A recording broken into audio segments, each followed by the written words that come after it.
मुकेश अंबानी की इनकम का अंदाजा आप ऐसे लगा सकते हैं कि जब तक आप ये वीडियो देखोगे तब तक मुकेश अंबानी करीबन 35 करोड़ 80 लाख रुपए कमा चुके होंगे।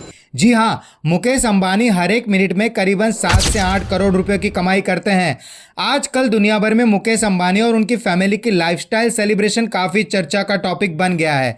वहीं पिछले साल मुकेश अंबानी के बेटे अनंत अंबानी की शादी दुनिया की सबसे महंगी शादियों में से एक थी और सूत्रों की माने तो उस शादी में करीबन 5,000 करोड़ रुपयों का खर्च किया गया था, जिसमें वर्ल्ड के टॉप परफॉर्मर, क्रिकेटर्स और एक्टर ने शादी में 4 चांद लगा दिए थे। ये तो हम सभी जानते हैं कि ये तमाम स्टार्स फ्री में नहीं बल्कि भारी रकम देकर बुलाए गए थे।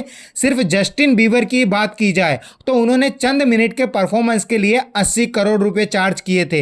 अब हर किसी के जहन में यह बात आती है कि आखिर मुकेश अंबानी ने इतना सारा पैसा कमाया कैसे? तो क्या है इनकी कमाई का असल जरिया जो इन्हें एशिया का सबसे अमीर इंसान बनाता है? तो चलिए देखते हैं कि मुकेश अंबानी की सक्सेस की स्ट्रेटेजी क्या है। तो दोस्तों, अगर आप इंडिया में रहते हैं तो एक दिन भी ऐसा नहीं बिता सकते कि जिसमें आप मुकेश अंबानी को कोई प्रॉफिट ना दे। जी हाँ, मतलब टेलीकॉम सेक्टर हो, पेट्रोलियम, स्पोर्ट्स, मीडिया, रिटेल या फिर इंफ्रास्ट्रक्चर, मुकेश अंबानी की रिलायंस इंडस्ट्री हर जगह पर फैली हुई है। पर आपको बता दें कि इस बिजनेस एम्पायर की शुरुआत मुकेश अंबानी ने नहीं बल्कि उनके फादर धीरूभाई अंबानी ने की थी। 1950 में धीरूभाई जॉब के लिए अपने बड़े भाई के पास यमन चले गए। वहां पर उन्होंने 8 सालों तक एक इंपोर्ट एक्सपोर्ट कंपनी में क्लार्क की जॉब की और इस बिजनेस की गहराई तक पहुंच गए। वहीं 1958 में वे वापस इंडिया आ गए और उन्होंने इंडिया में रिलायंस कॉमर्शियल कॉरपोरेशन की शुरुआत की। शुरुआत में रिलायंस सिर्फ इंडियन स्पाइसेस की ट्रेडिंग में ही इन्वॉल्व थी। उसके बाद उन्होंने अलग अलग प्रोडक्ट भी एक्सपोर्ट करना शुरू कर दिया।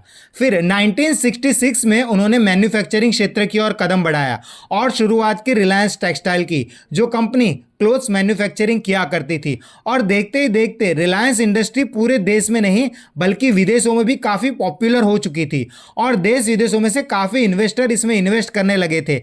अब रिलायंस इतनी फेमस हो चुकी थी कि 1987 में क्रिकेट वर्ल्ड कप के टाइटल के स्पॉन्सर्स भी रिलायंस बन चुका था। अब सबसे बड़ा चैलेंज यह था कि टेक्सटाइल इंडस्ट्री को चलाने के लिए पेट्रोकेमिकल्स उन्हें दूसरी इंडस्ट्री से खरीदने पड़ते थे और ये उन्हें बहुत महंगा पड़ता था।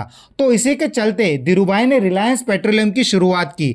वहीं 1986 में जब धीरूभाई अंबानी को पहला हार्ट अटैक आया तब उनकी बीमारी के चलते उनके दोनों बेटों ने, अनिल अंबानी और मुकेश अंबानी ने, बिजनेस की कमान संभालने का फैसला किया। वहीं 2002 में धीरूभाई अंबानी की डेथ होने के बाद रिलायंस बोर्ड ऑफ गवर्नर्स की मीटिंग रखी गई और इस मीटिंग में फैसला हुआ कि ज्यादा कंट्रोल मुकेश अंबानी को दिया जाए और यहीं से दोनों भाइयों के बीच तकरार शुरू हो गई। और यह सब उनकी माता यानी कि कोकिला बहन से न देखा गया और उन्होंने फैसला किया कि दोनों भाई बिजनेस को आधा आधा डिवाइड कर ले। तो इसी के चलते 2005 में रिलायंस इंडस्ट्री को 2 भाइयों में डिवाइड कर दिया गया और Reliance oil, Reliance gas, Reliance petrochemicals, Reliance manufacturing Mukesh Ambani के हिस्से में आए। वहीं Reliance energy, Reliance telecom, Reliance capital Anil Ambani को मिले। वहीं मुकेश अंबानी ने अपने हिस्से के बिजनेस को रात दिन मेहनत करके एक नई ऊंचाई पर ले जाना शुरू कर दिया। उनके हिस्से में जो जामनगर की पेट्रोलियम रिफाइनरी आई थी, उन्होंने उसकी प्रोडक्शन को बढ़ाकर उसमें state of the art manufacturing facility install करके उसे दुनिया की सबसे बड़ी पेट्रोलियम रिफाइनरी बना दी। और सिर्फ यही नहीं बल्कि इस इंडस्ट्री में एक और नई रिफाइनरी को भी शामिल करके रिलायंस पेट्रोलियम का प्रॉफिट दुगना कर दिया। उसके बाद मुकेश अंबानी ने रिटेल इंडस्ट्री में भी कदम रख दिया, जिसके चलते इंडिया में स्मार्ट बाजार के नाम से डिस्काउंटेड स्टोर्स और सुपरमार्केट खोले गए, जहां कंज्यूमर को सारे प्रोडक्ट एक ही जगह पर मिलने लगे। 2008 में जब क्रिकेट की सबसे बड़ी लीग इंडियन प्रीमियर लीग यानी कि आईपीएल की शुरुआत हुई तो मुकेश अंबानी ने उसमें भी सबसे महंगी टीम मुंबई इंडियंस को खरीद लिया और यह टीम आज आईपीएल की मोस्ट वैल्यूएबल टीम में से एक है। वहीं 2016 में मुकेश अंबानी ने टेलीकॉम इंडस्ट्री में भी एंट्री ली और जियो ने कॉल्स, डेटा और मैसेजेस को फ्री कर दिया और उसके चलते लोगों ने दूसरे नेटवर्क को छोड़कर जियो के सिम्स खरीदना शुरू कर दिया क्योंकि जियो सब कुछ फ्री दे रहा था। देखते ही देखते जियो के यूजर्स 450 मिलियन तक पहुंच गए।